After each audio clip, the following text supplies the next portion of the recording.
Surya tetap bersinar. Assalamualaikum warahmatullahi wabarakatuh. Perkenalkan, nama saya Alfi Suradi.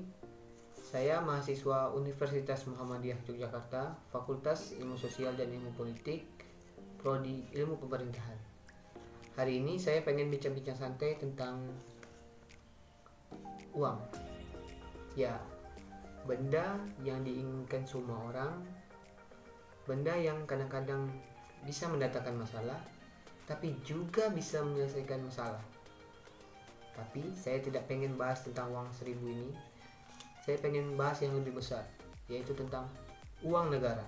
Pada kesempatan ini saya ingin membahas tentang apa sih yang dimaksud tentang keuangan negara, lalu apa tujuan dari pengelolaan uang negara, bagaimana negara mendapatkan uang, lalu bagaimana pengelolaan keuangan negara, serta apa peran kita sebagai masyarakat dalam mengatur jalannya pengelolaan keuangan negara. Langsung saja. Menurut Undang-Undang Nomor 17 Tahun 2003, keuangan negara adalah semua hak dan kewajiban negara yang dapat dinilai dengan uang, serta segala sesuatu baik berupa uang maupun berupa barang yang dapat dijadikan milik negara berhubung dengan pelaksanaan hak dan kewajiban tersebut.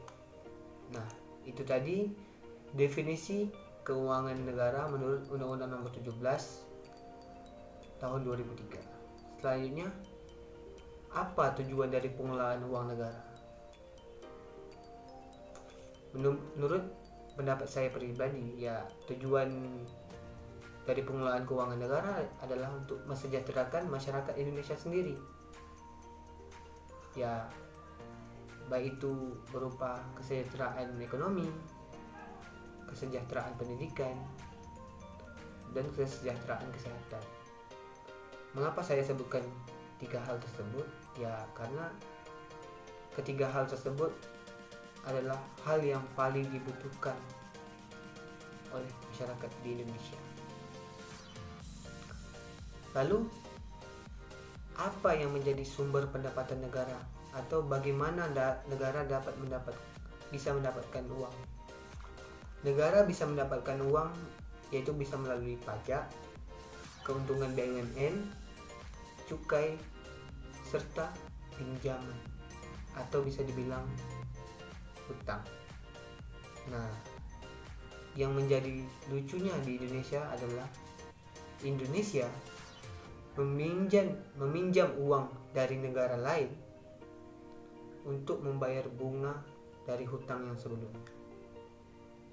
Itulah yang menjadi problema di Indonesia dari dulu hingga sekarang. Balik lagi, selanjutnya, bagaimana pengelolaan keuangan negara? Pengelolaan keuangan negara adalah seluruh proses, baik itu dari perencanaan, pelaksanaan, penatausahaan, pertanggungjawaban, pelaporan, hingga perihal pengawasan keuangan negara ataupun daerah.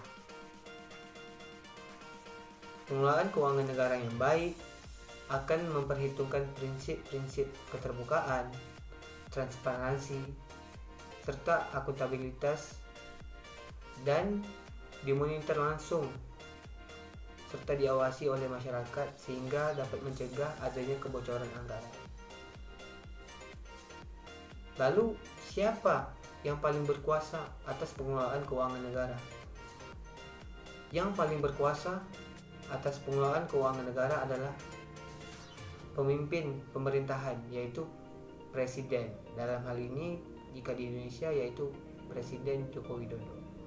Kemudian kekuasaan itu terpecah menjadi beberapa pihak, yaitu Menteri Keuangan, Gubernur, Bupati, ataupun Wali Kota. Dalam pengelolaan keuangan negara di Indonesia, diatur melalui anggaran pendapatan belanja negara dan anggaran pendapatan belanja daerah atau lebih dikenal APBN dan APBD. Apa bedanya APBN dan APBD?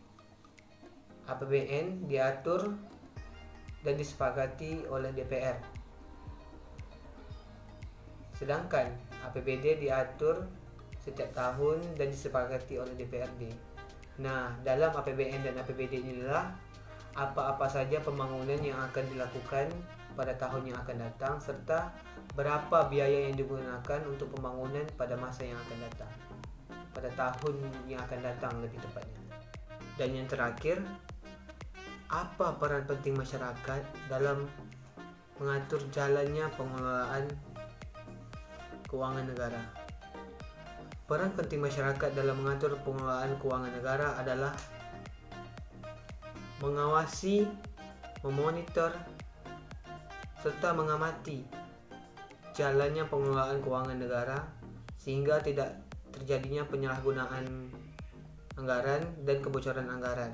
Nah, dalam penggunaan anggaran ini sering terjadi penyalahgunaan atau bisa dibilang sering terjadi korupsi.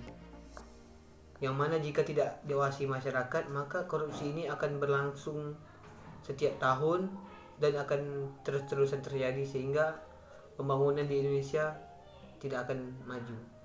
Saran saya untuk masyarakat di Indonesia adalah awasi penggunaan dan pengelolaan keuangan negara serta daerah kalian masing-masing sehingga tidak terjadi penyalahgunaan anggaran agar negara dan daerah kalian masing-masing dapat tumbuh menjadi negara dan daerah yang berkembang. Sekian dari saya. Apabila ada kesalahan kata itu dari diri saya pribadi, kebenaran hanya milik Allah. Saya akhiri dengan Assalamualaikum warahmatullahi wabarakatuh.